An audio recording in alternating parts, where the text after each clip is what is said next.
Good day, everyone. I am Michael, the moderator for the webinar. I welcome everyone for today's webinar, which is Discharge Planning Compliance with CMS Hospital and CAH, CoPs. It's a great pleasure for mine to introduce our presenter for today, Laura A. Dixon.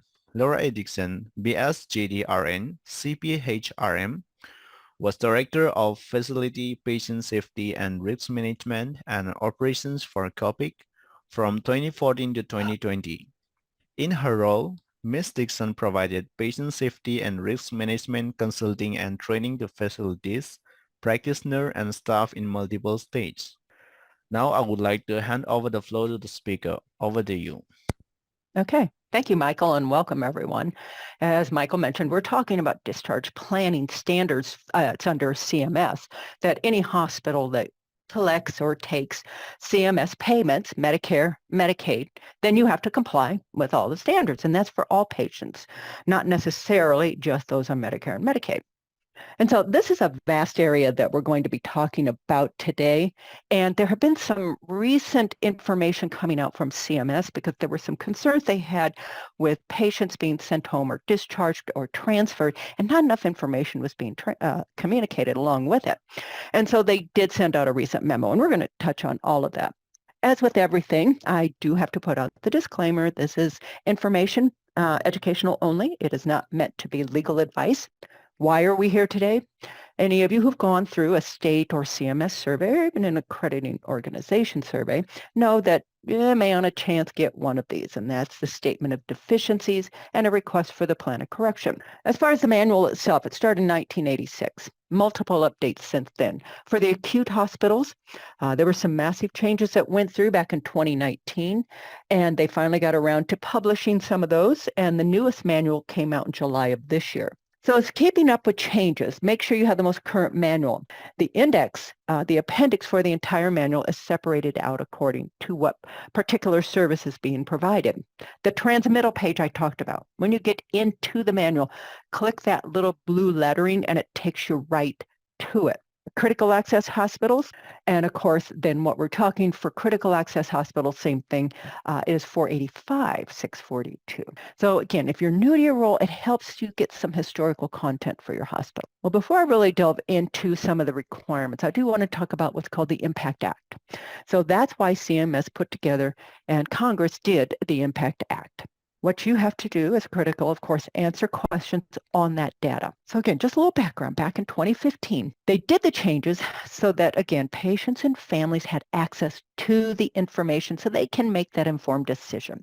And so what they wanted to do was to make sure we do this successful transition. Overall, where your patient ends up going may depend on, of course, what do they need. I want to take a step back and just talk about distinct units. Overall, what's the focus of the final rule? So we have to include this daughter in there. So you have to have and include the support person, even in consent discussions. Have them sign that form if they're in the room. They talk about the incapacitated patient in the initial information. So again, you have to have the process, and now you have to have a plan to talk about the patient. Maybe they're not eating because the food is terrible. So how about that process, the discharge planning process itself? So we have to do that admission assessment. So the readmission risk, the predictive model, that's what we do to determine who's at risk.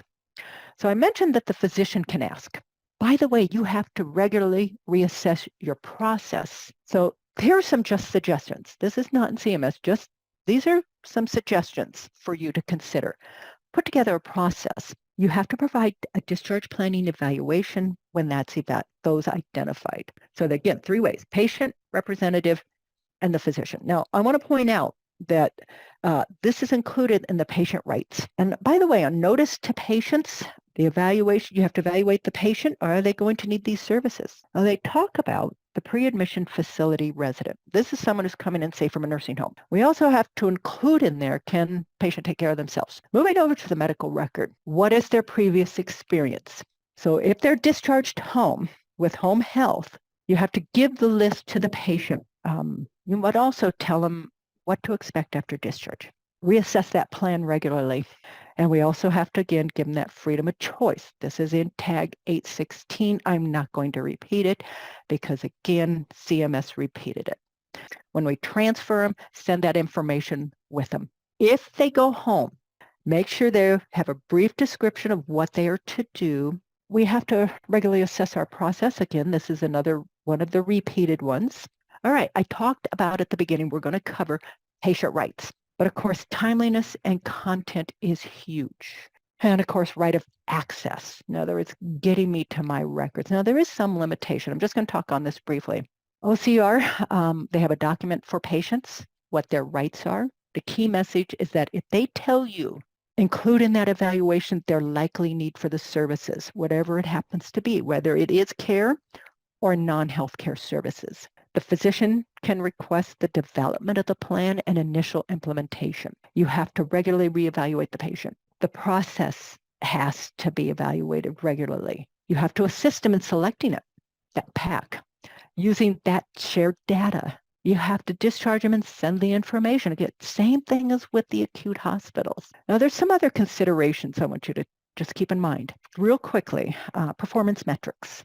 I would also want to refer you to the discharge planning worksheet. Is there a way to include your reassessment in your QAPI? Tracers for discharge planning. When did you complete your screening? So in summary, here's just some key takeaways for you. Look at your process. So thank you everyone for attending. Again, feel free to reach out to me. I did put CMS's email addresses at the beginning. It's on the second slide. They do respond. It may take them a little bit, but they do respond. And there's one for critical access and one for acute hospitals. I found acute hospitals lately has been responding quicker than critical access hospitals. So then if the surveyor asks, why did you do this? It's right there for you, that you will have the response right from CMS. So thank you again, everyone, and I appreciate your participation. Thank you, Laura. So that does conclude the session for today. And thank you everyone for participating. Have a great day ahead. Bye-bye.